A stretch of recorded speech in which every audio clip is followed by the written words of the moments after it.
la. Your train vacation to Malaysia starts from rupees 24,999 only with GT Holidays, South India's #1 travel brand. சென்னையின் number 1 mutton biryani ருசிக்க பாண்டி பஜார் பசும்பொன் ரெஸ்டாரண்ட்டுக்கு வாங்க. இனி பாண்டி பஜாரோட புதிய அடையாளம் பசும்பொன் தான். மதுரை உணவை சென்னையிலேயே ரசிக்கலாம். நேற்று நைட்ல இருந்தே ரஜினிகாந்த் சாருக்கு உடல்நிலை சரியில்லை அப்படிங்கிற ஒரு விஷயம் நம்ம எல்லாராலையுமே அதிகமாக பார்க்கப்படுது. ரஜினிகாந்த் சாருக்கு உண்மையிலேயே என்ன ஆச்சு சார்? இப்போ சமீபமாக நம்ம பேசிக்கிட்டு இருக்க நேரத்தில் அந்த ரிப்போர்ட் வந்திருக்கு, அதுதான் உங்களுக்கு இப்போ எடுக்கிறேன் பாருங்க. ஸோ இப்போ அப்போலோ ஹாஸ்பிட்டல்லேருந்து நம்மளுக்கு ப்ரெஸ் ரிலீஸ் கொடுத்துட்டாங்க. ஸோ அதனால் நம்ம தைரியமாக பார்த்தீங்கன்னா யூகத்துக்கு அடிப்படையில் என்னென்னலாம் பாசிபிலிட்டிஸ்னு காலிலேருந்து நிறைய 2-3 சேனல்ஸ்க்கு நான் பேசியிருந்தேன். ஸோ இப்போ பார்த்தீங்கன்னா கிளாரிட்டியாக நம்ம பேசின 3த்துல ஒரு ஆங்கிள் பேசியிருந்தோம். அந்த ஆங்கிள் தான் ப்ராப்ளம்னு இப்போ சொல்லியிருக்காங்க. ஸோ இதில் அவங்க சொல்லியிருந்தது என்ன அப்படின்னு பாருங்கள். So he has a swelling in the main blood vessel leaving his heart, that is the aorta, which was treated by a non-surgical transcatheter method. So இவ்வளோ தான் மேட்டர். அப்படின்னா என்னென்னா, இந்த ஹார்ட் இருக்குல்ல, ஹார்ட்லேருந்து வெளியே வரக்கூடிய முக்கியமான ரத்த குழாய், அது பேர் தான் அயோட்டான்னு சொல்லுவாங்க. அதில் பார்த்திங்கன்னா ஒரு அடைப்போ ஒரு வீக்கமோ ஒரு ரத்தக்கட்டோ இதுவாக இருந்திருக்கலாம். ஸோ இதனால் என்ன ஆகும்னா, அந்த ஹார்ட்லேருந்து வர அந்த முக்கியமான ரத்த குழாயிலேயே அடைப்பு இருக்கிறதுனால வயிற்றுக்கு போகிற முக்கியமான அந்த பிளட் வெசல் அப்டாமினல் அயோட்டாக்கு கொஞ்சம் பிளட் சப்ளை குறையலாம். அப்படி குறையும் போது பார்த்திங்கன்னா வயிற்றில் வீக்கம், வயிறில் ஒரு வலி, வயிறில் செரிமான பிரச்சனை, அதேமாதிரி நெஞ்சுக்கிட்ட வலி, இது எல்லாமே வரலாம். இது மாதிரி இருக்கிற கண்டிஷன் பேர் தான் இந்த அப்டாமினல் அயோட்டாவில் வரக்கூடிய அந்த இன்ஃப்ராக்டோ கிளாட்டோ இல்லை அனியூரிசமோ என்ன வேணால் இருக்கலாம். ஸோ இதுக்கு ட்ரீட்மெண்ட் பார்த்திங்கன்னா சர்ஜரி தான் நம்ம ஜென்ரலாக பண்ணணும். ஸோ அந்த சர்ஜரி என்ன மாதிரி சர்ஜரி பண்ணுறாங்க அப்படின்றது தான் இப்போது மார்னிங்லேருந்தே நிறைய நியூஸில் பேச்சு பொருளாச்சு. ஒரு சில நியூஸில் என்ன சொல்லியிருந்தாங்க அப்படின்னா இந்த ரொட்டீனாக பண்ணக்கூடிய ஆன்ஜியோ இல்லாமல் இப்போ ஹைஃபையான ஒரு ட்ரீட்மெண்ட் தராங்க, டேவர் இந்த மாதிரி பேச்செலாம் அடிபட்டுச்சு. ஓகேங்களா? ஸோ இப்போ என்னென்னா, இப்போ ஓப்பனாக நம்ம அந்த அயோட்டாவை மாற்றுறோம், இல்லை அயோட்டாவில் இருக்கிற ரத்த கொலையை ரிப்பேர் பண்ணுறோன்னா, முன்னாடி காலத்தில் என்ன பண்ணிக்கிட்டு இருப்பாங்கன்னா ஓப்பன் பண்ணி தான் பண்ணுவாங்க. ஓகேங்களா? இப்போ ஹார்ட் ஓப்பன் பண்ணோம்னா இந்த இடத்துல ஒரு பெரிய கூடை போட்டு இந்த மார்பகங்கள் எலும்புகளை நம்ம கொஞ்சம் ஓப்பன் பண்ணி தான் அந்த ரீப்ளேஸ்மெண்ட் பண்ண முடியும். அதேமாதிரி வயிற்றில் இருக்கிற அயோட்டாவை நம்ம ரிப்பேர் பண்ணோம்னா வயிறில் ஒரு பெரிய கூடை போட்டு அதுக்கப்புறம் தான் பண்ண முடியும். ஆனால் இப்போ நவீன மருத்துவத்தில் வந்ததுக்கப்புறம் ஒரு பெரிய அட்வான்டேஜ் என்னன்னு பாருங்கள். என்னென்னா, எந்த விதமான சர்ஜரி இல்லாமல், எந்த விதமான ஒரு கத்தியை யூஸ் பண்ணி கிழிக்கிறது இல்லாமல் ஒரு ஊசி வழியாகவே ஒரு கத்தீட்டர், அதனால தான் அந்த வார்த்தை மென்ஷன் பண்ணுறேன், through and trans catheter approach அப்படின்ட்டு. கத்தீட்டர்ன்றது என்னன்னா ஒரு சின்னதாக ஒரு ஊசி மாதிரி ஒரு கைடு வயர் மாதிரி இருக்கும். அதை முக்கியமான குழாய்கள் வழியா, ஏதர் கால்களில் இருக்கிற ஃபெமோரல் குழாய் வழியா, இல்லைனா கழுத்துகளில் இருக்கிற கூடிய இந்த ஜுகுலார் குழாய் வழியா டைரெக்டாக அந்த ஹார்ட்டுக்கு போயிடுறாங்க. அதே மாதிரி அயோட்டாக்கு போயிடுறாங்க. ஓகே, அப்படி அயோட்டாக்கு போயிட்டு அந்த இடத்துல என்ன ரிப்பேர் பண்ணணுமோ அங்கே ஈஸியாக பண்ணிடுறாங்க. ஸோ அந்த இடத்துல இவங்க என்ன வார்த்தை போட்டிருக்காங்கன்னா, ஒரு ஸ்டென்ட் வச்சுருக்கோம் அப்படின்றாங்க. ஸோ அந்த வீக்கத்தை அந்த வீக்கம் அந்த அடைப்பை பார்த்தீங்கன்னா, ஒரு ஸ்டென்ட்ன்றது என்னென்னா விரிவுபடுத்தக்கூடிய ஒரு கருவி, அதுதான் ஸ்டென்ட். இப்போ எக்ஸாம்பிள், இந்த இடத்துல இவ்வளோண்டு சுருங்கி இருக்குன்னா இந்த மாதிரி ஒரு இடத்த இப்படி வச்சிட்டோம் அப்படின்னா இந்த இடம் ஓப்பன் ஆகி இந்த ஸ்டென்ட் உள்ளே இருக்கும். அந்த மாதிரி இந்த அயோட்டாவில் ஒரு ஸ்டென்ட் வச்சுருக்காங்க அப்படின்ற மாதிரி அதில் குறிப்பிட்டிருக்காங்க. இது நவீன மருத்துவத்தில் ஒரு பெரிய அட்வான்டேஜ் தான் பார்க்கணும். ஏன்னா அவரோட ஏஜ் உங்களுக்கு தெரியும், கிட்டத்தட்ட 70 வயசுக்கு மேலே.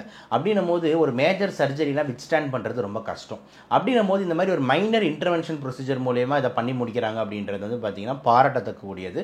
இது மாடர்னைஸ்டு மெடிசனோட ஒரு பெரிய அட்வான்டேஜ் அண்ட் பூனாக தான் நான் பார்க்குறேன். நவீன முறையில் ஒரு சின்ன சர்ஜரின்ற பட்சத்தில் இதுலேருந்து ரெக்கவர் ஆகிறதுக்கு ரஜினிகாந்த் சார் எவ்வளோ டைம் எடுத்துப்பாரு?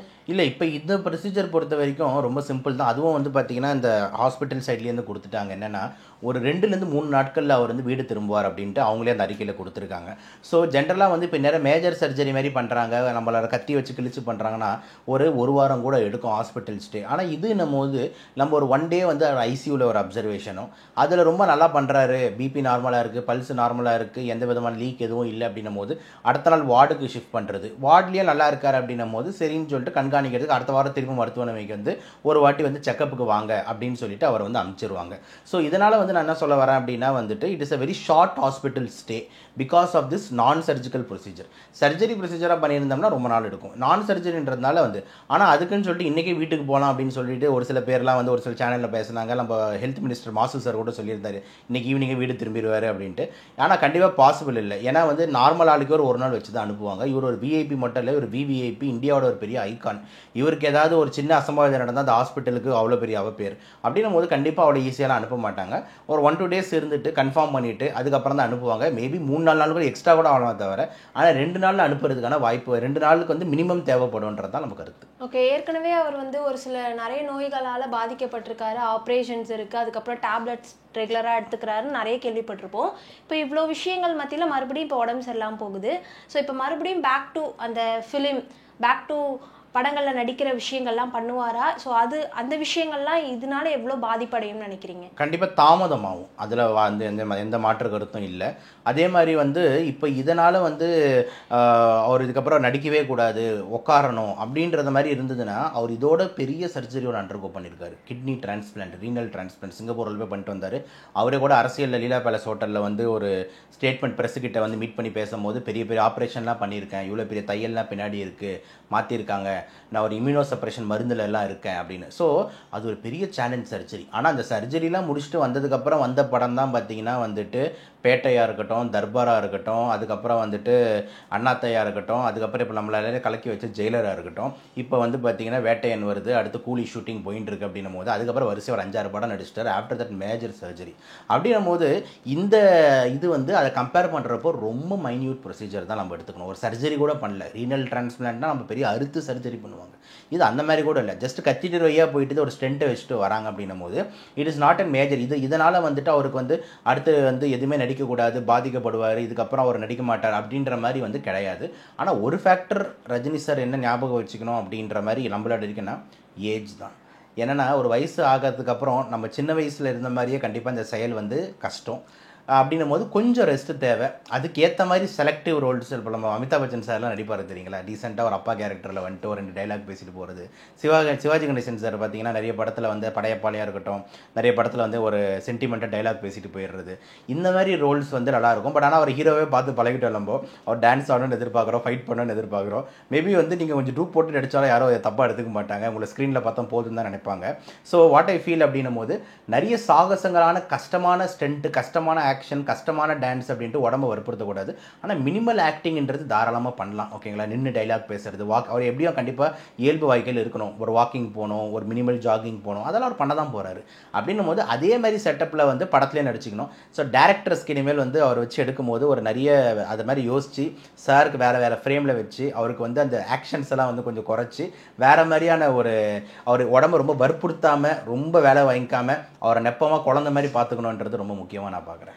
ஓகே சார், அதே மாதிரி இப்போ ஹார்ட்டில் மோஸ்ட்லி ப்ராப்ளம்ஸ் இருந்தாலே அவங்க அதிகமாக மாஸ்க் யூஸ் பண்ணணும்னு சொல்லுவாங்க.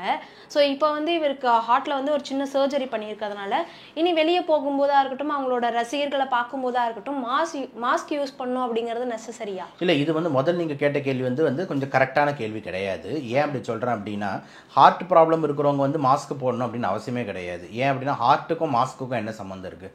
மாஸ்க்குன்றது எதுக்குன்னா வந்து வெளியே இருந்து இதெல்லாம் நம்ம இரும்புறாங்க, தும்புறாங்க, அந்த இன்ஃபெக்ஷன் எதுவும் உள்ளே போகக்கூடாது அப்படின்ட்டு. மேபி எப்படி அதை ஃப்ரேம் பண்ணலான்னா, சார் ஏதாவது ஒரு மேஜர் சர்ஜரி இல்லை ஏதாவது ஒரு பெரிய விஷயம்னா எது பண்ணாலுமே மாஸ்க் கொஞ்ச நாள் போட்டுக்கிறது கரெக்டாக அப்படின்ற மாதிரி இருந்ததுன்னா கரெக்ட். ஓகேங்களா, இந்த ஹார்ட்டில் பண்ணதுனாலுமே மாஸ்க் போடணுன்றது கிடையாது. ஏன் இப்போ நுரையீரலில் பண்ண போடக்கூடாதா, இல்லை கிட்னியில் பண்ண போடக்கூடாதா? ஸோ ஜென்ரலாகவே மாஸ்க்ன்றது ஏஜ் ஆகும் போது உங்களுக்கு இன்ஃபெக்ஷன் ஈஸியாகும். இதை தாண்டி இவருக்கு கிட்னி டிரான்ஸ்பிளான்ட் பண்ணியிருக்காங்க. கிட்னி டிரான்ஸ்பிளான்ட் பண்ணவங்க நிறைய ஸ்டீராய்டு இம்யூனோ சப்ரேஷனில் இருப்பாங்க. அப்போ அவரோட எதிர்ப்பு சக்தி ரொம்ப குறவாக இருக்கும். அப்போ அவருக்கு ஈஸியாக இன்ஃபெக்ஷன் ஆகும். அப்படி இன்ஃபெக்ஷன் ஆகக்கூடாதுன்றதுக்காக ஒரு மாஸ்க் போட்டுக்க வேண்டிய ஒரு சூழ்நிலை வந்து இருக்குது. அதனால தான் அந்த கொரோனா காலத்தில் இது ஒரு ரீசனுக்காக தான் ஒரு அரசியலுக்கே வரல. அந்த அரசியல் பாதையே மாறிச்சுன்னு நம்ம எல்லாருக்குமே தெரியும். இதில் கொரோனா எனக்கு வந்துடும் ஈஸியாக அப்படின்ட்டு அவர் சொன்ன ஸ்டேட்மெண்ட், அதனால நான் அரசியலுக்கு வரலன்னு சொன்ன ஸ்டேட்மெண்ட் அப்படின்னு இருக்கும்போது ஜென்ரலாகவே ஒரு மாஸ்க் போட்டுக்கிறது நல்லது. இந்த ஹார்ட்டுக்காக மட்டும்தான் போடணும்னு அப்படின்னு அவசியம் இல்லை. என்னென்ன மாதிரியான இஷ்யூஸ் வந்து அவங்க பாடியில் வந்து இது வரைக்கும் அவர் தாண்டி வந்திருக்காரு? நான் என்னை பொறுத்த வரைக்கும் ஃபஸ்ட்டு ரொம்ப பெரிய இஷ்யூவாக பார்க்குறது வந்து அவரோட வயசு தான். ஓகேங்களா, கண்டிப்பாக ஒரு ஏஜ் ஆனதுக்கப்புறம் இயற்கை அப்படின்றது ஒன்று இருக்குது. யாராக இருந்தாலும் இந்த உலகத்துலேருந்து ஒரு நாள் தெரியும், பெரிய பெரிய லெஜெண்ட்ஸ் நம்மளுக்கு நம்ம அம்மா ஜெயலலிதாவோ இல்லைனா கலைஞர் சாரோ இல்லைனா காமராஜர் சாரோ, எவ்வளோ பேர், அம்பேத்கர், யார், காந்தி, எத்தனை பேர் நம்ம சொல்ல முடியும். லெஜெண்ட்ஸ் எல்லாமே நம்மளை விட்டு போயிருக்காங்க. ஏன்னா அதான் இயற்கை நீதி. இயற்கைக்கு முன்னாடி நம்ம மனிதர்ன்றது வெல்ல முடியாது. அந்த சாகாவரம் அப்படின்ற மாதிரி ஒரு ஆப்ஷன் கிடையாது யாராக இருந்தாலும். ஸோ அந்த ஏஜ்ன்றது ஒரு முக்கியமான ஃபேக்டராக நான் பார்க்குறேன். ஸோ வந்து 73 வயசுன்றதே எனக்கு தெரிஞ்சு பெரிய விஷயம். ஓகே, இப்போ இருக்கிற யங்கர் ஜென்ரேஷனில் 40 வயசில் ஹார்ட் அட்டாக் போயிட்டான், 45 வயசில் கண்ணீர் அஞ்சலி போஸ்டர், இந்த மாதிரிலாம் பார்த்துக்கிட்டு இருக்கோம். அப்படின்னு போது இந்த 73 இயர்ஸில் இருக்க ஒரு நல்லா இருக்காரு, நம்மளால மகிழ்விக்கிறாருன்றது அவருக்கு வந்து இறைவன் கொடுத்த ஒரு பெரிய வரன் தான் நான் பார்க்குறேன். ஒன்று இதை தாண்டி வந்து நிறைய அதர் ஹெல்த் இஷ்யூஸ் வந்து கண்டிப்பாக இருக்கும். எக்ஸாம்பிள் பிளட் ப்ரெஷர்ஸ் ஹையாக இருக்கிறது, அதே மாதிரி கிட்னிஸை வந்து பார்த்திங்கன்னா மாற்றி வச்சுருக்காங்க, அதுக்கான இம்யூனோசப்ரஷன்ஸில் இருக்கிறது. இதை தாண்டி வந்து அவருக்கு முன்னாடி வந்து கொஞ்சம் உங்களுக்கு தெரியும் எல்லாருக்குமே, அவர் ரொம்ப ஃபேமஸாக அறியப்பட்டதே பார்த்திங்கன்னா அவரோட சிகரெட் ஸ்டைலுக்கு தான். ஸோ டிஃப்ரெண்ட்டாக இங்கேருந்து தூக்கி போடுவார், அங்கேருந்து தூக்கி போடுவார், எப்படி இருந்தாலும் அது ஸ்டைலாக பிடிப்பார், மூக்கில் விடுவார், வாயில் விடுவார், ரவுண்டாக விடுவார். ஸோ இந்த மாதிரி அவருக்கு ஸ்மோக்கிங்ஸ் சைட்ஸ்லேயும் வந்து கொஞ்சம் இருக்குது. அது ரிலேட்டடாகவும் ப்ராப்ளம்ஸ் வந்து வரும். ஸோ இது எல்லாமே வந்து பார்த்திங்கன்னா வந்து இவர் வந்து இவ்வளோ நாள் ஃபேஸ் பண்ணக்கூடிய எல்லா பிரச்சனையும் நம்ம எடுத்துக்கலாம். ஆனால் எனக்கு தெரிஞ்சு இப்போ மிகப்பெரிய சவாலாக நம்ம முன்னாடி வந்து நிற்கிறது வந்து அவரோட வயசு. ரஜினி சார் அவர்கள் அவரோட லைஃப் ரொட்டீனில் இந்த மாதிரியான விஷயங்கள்லாம் மாற்றிக்கிட்டா அவரோட ஹெல்த் இன்னுமே நல்லா இருக்கும், அவருடைய ஹெல்த் இம்ப்ரூவ் ஆகும்னா என்ன மாதிரியான விஷயங்களாக இருக்கும்? கண்டிப்பாக ஒரு பெரிய ரசிகர் நான், அதில் டவுட்டே இல்லை. கண்டிப்பாக வந்து உங்கள் சேனல் மூலிமா நம்ம சைட்லேருந்து சஜஷன்ஸ் அப்படின்ற மாதிரி வந்து சொல்கிற அளவுக்கு நான் அவ்வளோ பெரிய கார்டியாலஜிஸ்ட் கிடையாது. பட் ஆனாலும் வந்து பார்த்திங்கன்னா நான் ஒரு பல்மனாலஜிஸ்ட்டாக வந்து நான் என் சைட்லேருந்து சொல்லக்கூடிய ஒரு சில இம்பார்ட்டன்ட் விஷயங்கள் என்னென்னா, கண்டிப்பாக தடுப்பூசிகள் ரொம்ப ரொம்ப முக்கியம் அவருக்கு. ஏன்னா இன்ஃபெக்ஷன்ஸ் ஈஸியாகும். ஸோ 5 வருஷத்துக்கு ஒரு வாட்டி நிமோனியா தடுப்பூசி, வருஷம் வந்து பார்த்திங்கன்னா இந்த கோவிட் மற்றும் ஃப்ளூவோட தடுப்பூசி, கக்குவான் தடுப்பூசி. ஸோ வேக்சினேஷன்ன்ற கான்செப்ட் அவர் கண்டிப்பாக கடைப்பிடிக்கணும். ரெண்டாவது, நீங்கள் அது மாதிரி சொன்ன மாதிரி அவருக்கு அந்த கூட்ட நெரிசல்லாம் போகும்போது கண்டிப்பாக ஒரு யூனிவர்சலாக மாஸ்க் போடுறது ரொம்ப முக்கியம். ஏன்னா இன்ஃபெக்ஷன்ஸ் ஈஸியாக தொற்றிக்க வந்து வாய்ப்பு இருக்குது. மூணாவது வந்து பார்த்திங்கன்னா அவரோட டயட்டில் வந்து டெய்லி ஆன்டி ஆக்சிடென்ட்ஸ் நல்லா இருக்கணும், முடிஞ்ச அளவுக்கு சால்ட்டை டோட்டல் மினிமத்துக்கு கொண்டு வரணும். இதெல்லாம் தாண்டி ஒரு ஒர்க்கிங் ஹவர்ஸை கொஞ்சம் குறைக்கணும். ரொம்ப நாள் ஒர்க் பண்ண மாதிரி இல்லாமல் ஷூட்டிங்லாம் ஒரு 3-4 ஹவர்ஸ் ஸ்பெண்ட் பண்ணுறாருன்னா அதோட முடிச்சுட்டு கண்டிப்பாக ஒரு 8 மணி நேரம் மினிமம் நல்லா தூங்கணும். ஸோ இது வந்து ஒரு ரிட்டையர்மெண்ட் லைஃப்னு சொல்லுவாங்களே. ஸோ அதில் வந்து பார்த்தீங்கன்னா நிறைய உழைப்பை தாண்டி உழைக்கிறதெல்லாம் போது, நிறைய உழைச்சிட்டார் 40-50 வருஷமாக. இப்போ நல்லா ரெஸ்ட் எடுக்க வேண்டிய டைம்ன்றதுனால நல்லா ரெஸ்ட்டுன்றது முக்கியம், தூக்கன்றது முக்கியம், தியானம் பண்ணுறாரு அது முக்கியம். ஸோ இதெல்லாம் தான் மெயினாக பார்க்குறேன். ஸோ அதை தாண்டி உங்களுக்கு டாக்டர் வந்து பரிந்துரைச்சிருப்பாங்க டிஃப்ரெண்ட் கைண்ட்ஸ் ஆஃப் மருந்து, கிட்னிக்கும் சரி, பிபிக்கும் சரி, இப்போ ஹார்ட்டுக்கும் சரி. அதெல்லாம் கரெக்ட் டைமில் வந்து கேர் கிவர் போட்டு கரெக்டாக அதெல்லாம் மெயின்டைன் பண்ணி சாப்பிட்டுக்கணும். So no tension, no BP, அவர் படத்தில் வர டைலாக்கே தான் அவருக்கும் திருப்பி நம்ம சொல்கிறோம். ரிலாக்ஸாக இருங்க, அதை தாண்டி வேறு எதுவும் பண்ண வேணாம். நீங்கள் ஆல்ரெடி நிறைய மக்களுக்காக வந்து எங்களெல்லாம் ரொம்ப வந்து மகிழ்ச்சி, இந்தியன் சினிமா, தமிழ் சினிமா அவ்வளோ தூக்கி விட்டுருக்கீங்க.